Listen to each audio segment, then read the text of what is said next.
আল্লাহ নবী সাল্লাল্লাহু আলাইহি সাল্লাম হচ্ছে তিনটা গুনাহ, সবচেয়ে বড় গুনাহ। একটা হলো আল ইশরাকু বিল্লাহ, আল্লাহর সাথে শিরিক করা। দুই নাম্বার হলো উকুকুল ওয়ালিদাইন, মা বাবার নাফরমানি করা। তিন নাম্বার হলো শাহাদাতুজ জুর আও ক্বালা কাউলুজ জুর, মিথ্যা সাক্ষ্য দেওয়া অথবা মিথ্যা কথা বলা। নবীজি বলছেন, একটা হাদিসে বলছে এই তিনটা হলো আকবারুল কাবায়ের, সবচেয়ে বড় কবিরা গুনাহ। মাকে কষ্ট দেয়।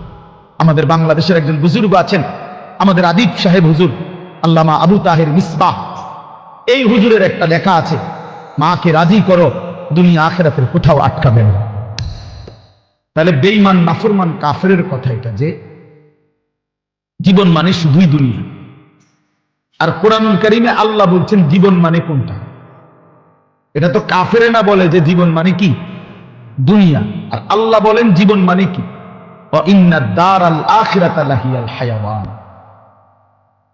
কোরআনুল কারীম আল্লাহ স্পষ্ট বলছেন, বান্দা শুনো, নিশ্চয়ই আখিরাতই হচ্ছে জীবন, লাহিয়াল হায়াওয়ান, আখিরাতই হচ্ছে জীবন। ওমা হাদিহিল হায়াতুদ দুনিয়া ইল্লা লাহবুন ওয়া লাইব। আল্লাহ তাআলা বলেন, এটা একটু নামাইলে ভালো আছে, অপারেটর ভাই একটু নামাই দিচ্ছে সামনে, একটু উঁচা মনে হচ্ছে দেখুন সেটা। আল্লাহ তাআলা বলেন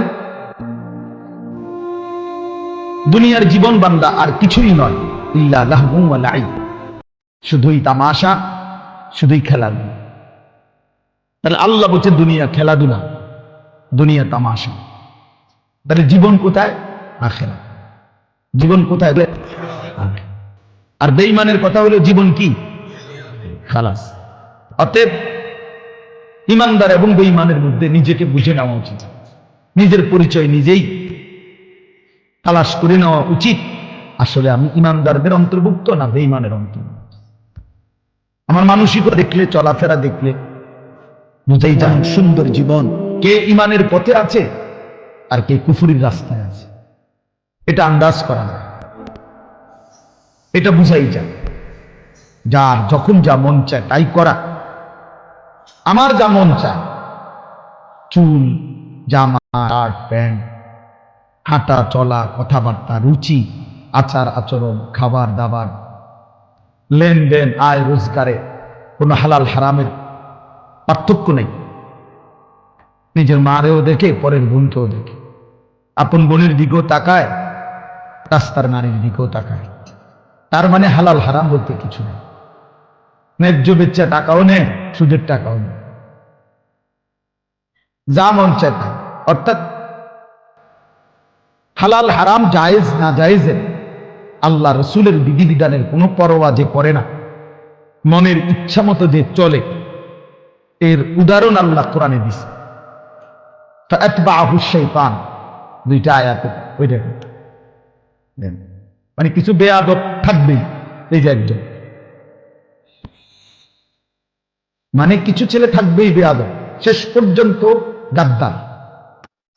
যে হুজুর আপনি নিষেধ করলে কিছু আমি শুনবো না, আমি কোনো সময় কারো কথা শুনি না, আজকে হঠাৎ আপনার কথা শুনি না, আমি এই বেয়াদবি করবো কেন? এখন কেমন লাগলো? তুমি যে লজ্জা পাইলা, বলো বাবা, আমি কি সুন্দর করে বলছিলাম কিনা বলে? প্রথম আমি অনেকেই নামায় ফেলছে, নামাইছে না? তো তুমি শুনলা না কেন? এখন তো সবাই দেখলো তোমার। এই জন্য এইটা একটা মানসিকতা, আমার মনে যা চায় তাই। এবার এখানে কারো বিধি নিষেধ মানবো, আমি এমন মানুষ না। তো আল্লাহ তাআলা বলেন সূরা আরাফের মধ্যে আছে, ফাআতবাআহু শাইতান, শয়তান যার পিছে লাগছে। ওয়ালাকিন্নাহু আখলাদা ইলাল আরদ, পরের আয়াতে আছে যে এই দুনিয়াটাকেই স্থায়ী মনে করে নিছে। ওয়াত্তাবাআ হাওয়াহু, আহারে আল্লাহ, ওয়াত্তাবাআ হাওয়াহু, এবং যে মনের ইচ্ছা মতো, মনের চাহিদা অনুসরণ করে, তার মনে যা চায় তাই।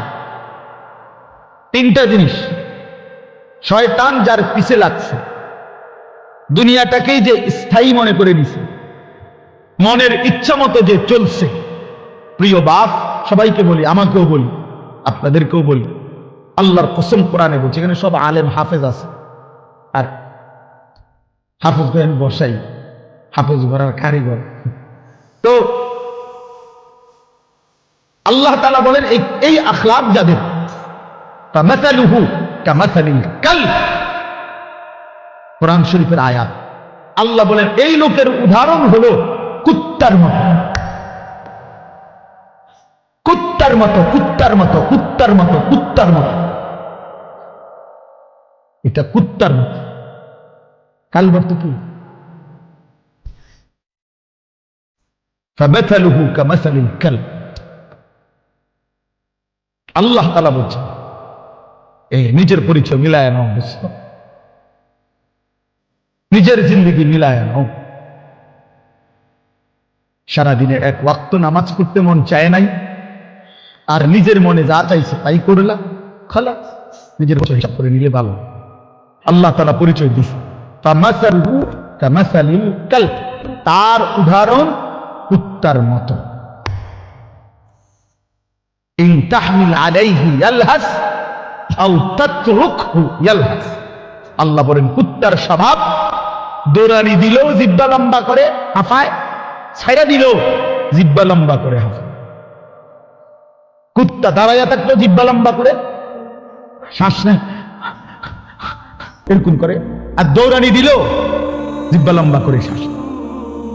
অর্থ হইল পাইলেও জিহ্বা লম্বা করে, না পাইলেও জিহ্বা লম্বা, জিহ্বা লম্বা। এর জন্য দোস্ত আল্লাহ তাআলা স্পষ্ট পরিচয়। এরপরে যদি কারো লজ্জা না হয় তো তারে আর কি করবে? এরপরে যদি কারো বিবেক না থাকে যে আরে যা বেটা, আমার কুত্তা কক, শুয়োর কক, আমার বেড়ি আমি সামু, আমি মোবাইলে সামু চাই, আমার কিতাক মানুষ কক না গরু নাহলে ছাগল, আমি নারী দেখবই, আমি ছবি দেখবই, আমি অশ্লীল দৃশ্য দেখবই, আমি সেটা দেবো না। আরো যদি আমার যদি কুত্তার তুমি নিচে নামায় দেয়, দেও, আমি নিলাম না, আমার গায়ে লাগাইলাম না, আমি আমার মতো চলবই। ঠিক আছে ভাইয়া, ঠিক আছে। লাস্তা আলাইহিম বিমুসাইতির। আল্লাহ বলছে নবী, আপনি কারো উপরে বল প্রয়োগকারী না যে তারে যাইত্যা ধইরা নলে তোর কল্লা হালাই দেবো তুই যদি নামাজ না পড়স, এমন এমন জিম্মাদার আপনি না। কথা বুঝেন নাই?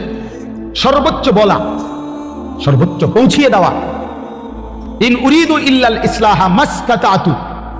আল্লাহ বলছে নবীরা বলতেন, হে আমার জাতি, তোমাদের সংশোধন চাই আমার সাধ্যে যেটুকু আছে এটুকু দিই। মাসতাতাতু অর্থ হলো আমার সাধ্য মতো, আমি যদ্দূর পারছি এদ্দূর।